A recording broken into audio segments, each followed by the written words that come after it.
السلام علیکم ورحمۃ اللہ وبرکاتہ نحمدہ ونصلی ونسلم علی رسولہ الکریم وعلی آلہ واصحابہ اجمعین اما بعد 19واں سبق ہے علم نحو میں ابتدائی کتاب خلاصۃ النحو پڑھائی جا رہی ہے۔ اسماء ظروف کا بیان ہے۔ دیکھیں، جو اسم وقت یا جگہ ظاہر کرے اسے اسم ظرف کہتے ہیں، جیسے متی اینا۔ متی معنی ہوتا ہے کب، اس سے وقت ظاہر ہو رہا ہے۔ اینا معنی کہاں، اس سے جگہ ظاہر ہو رہی ہے۔ اسم ظرف کی تقسیم: وقت یا جگہ ظاہر کرنے کے لحاظ سے اسم ظرف کی دو قسمیں ہیں۔ نمبر 1 ظرف زمان، نمبر 2 ظرف مکان۔ جو اسم ظرف وقت ظاہر کرے اسے ظرف زمان کہتے ہیں، یعنی متی کب، بعدو بعد میں۔ اور جو اسم ظرف جگہ ظاہر کرے اسے ظرف مکان کہتے ہیں، جیسے اینا تحتو۔ اینا معنی کہاں، تحتو معنی نیچے۔ یعنی جس لفظ سے وقت سمجھ میں آتا ہے وہ ظرف زمان ہے، اور جس سے جگہ سمجھ میں آتی ہے وہ ظرف مکان ہے۔ نہایت آسان بات ہے، اس کو میں نہ بھی پڑھاتا تو بھی آپ سمجھ لیتے، مگر ہر سبق ہم پڑھا رہے ہیں اس لیے اس کو بھی پڑھا رہے ہیں۔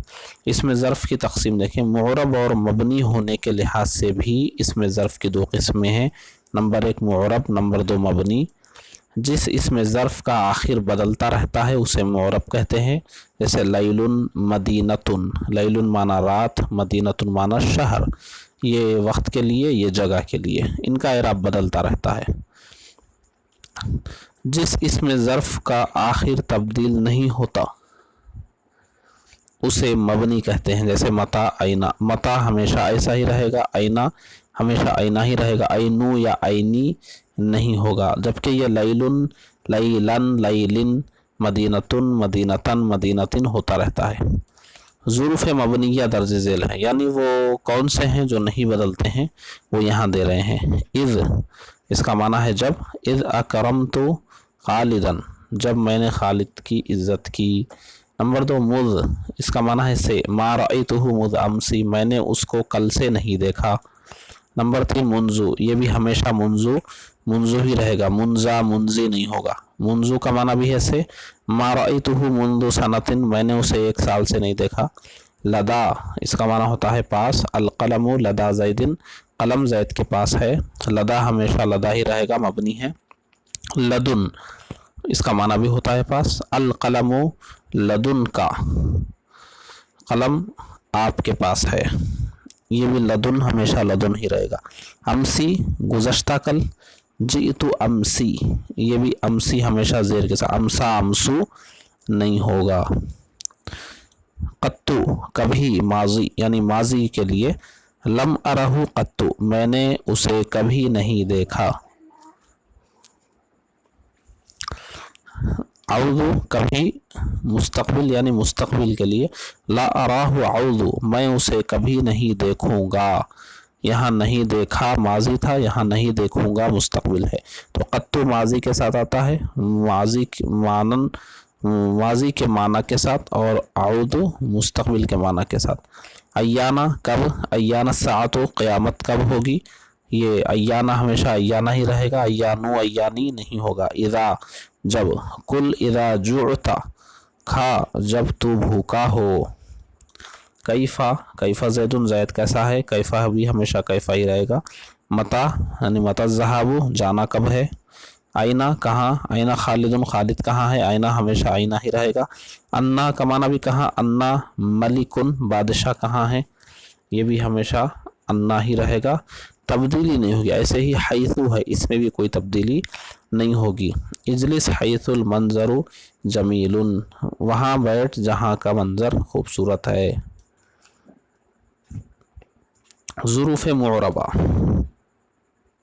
ظروف معربہ اوپر مبنیہ تھے، معربہ ہے۔ ظروف معربہ کئی ہیں، لیکن ان میں سے قبل، بعد، تحت، فوق وغیرہ اگر مضاف ہوں اور ان کا مضاف الیہ مذکور نہ ہو تو یہ مبنی ہوں گے، جیسے زید فوق، زید اوپر ہے۔ دیکھیے یہ مضاف ہے لیکن مضاف الیہ یہاں ذکر نہیں کیا گیا ہے۔ زیدن فوقو، زید اوپر ہے مطلب، اور آگے بھی کوئی لفظ ہے یہاں، یعنی فوقا کے بعد یہاں فوق البیتی یا اور کوئی لفظ بھی ہو سکتا ہے، فوق الدراجتی ہو سکتا ہے، اس طریقے سے بہت سارے الفاظ ہو سکتے ہیں، یعنی یہاں اس کا مضاف الیہ کچھ ہے اور وہ یہاں ذکر نہیں کیا گیا ہے تو یہ مبنی ہوگا، زیدن فوق، زید اوپر ہے، فوق ہی رہے گا۔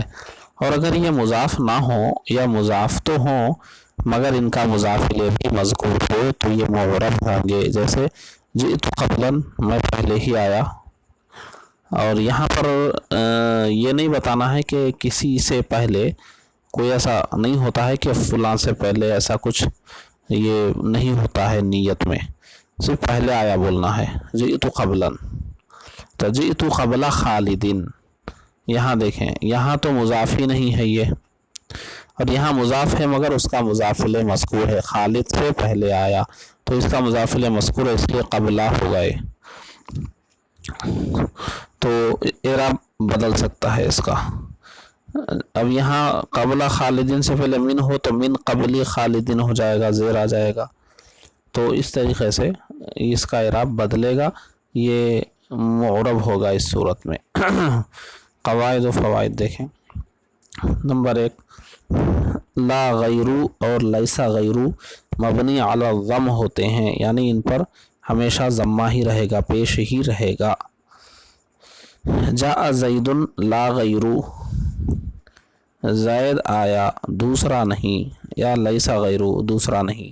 اسی طرح حسبو بھی، جبکہ یہ ان دونوں کے معنی میں ہو، جیسے جاء بکر فحسبو، بس بکر آیا۔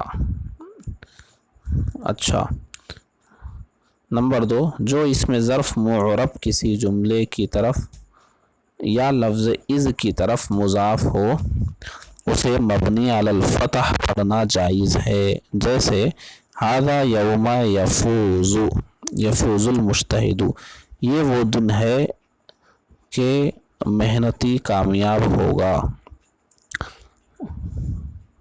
سررت فی یوم اذ جئتنی، میں خوش ہوا اس دن جب آپ میرے پاس آئیں گے یا میرے پاس آئے۔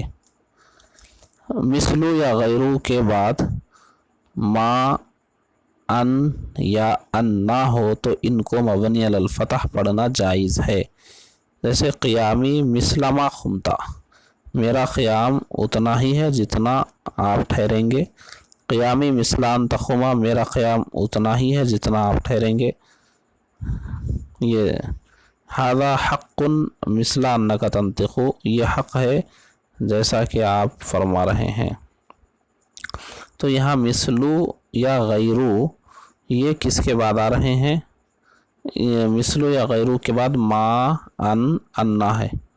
یہ دیکھیے پہلی مثال میں مثلا کے بعد ما ہے، دوسرے میں ان ہے، تیسرے میں ان نہ ہے، تو ان کو مبنی علی الفتح پڑھنا جائز ہے، یعنی مثلا بول سکتے ہیں آپ، یہ جائز ہے۔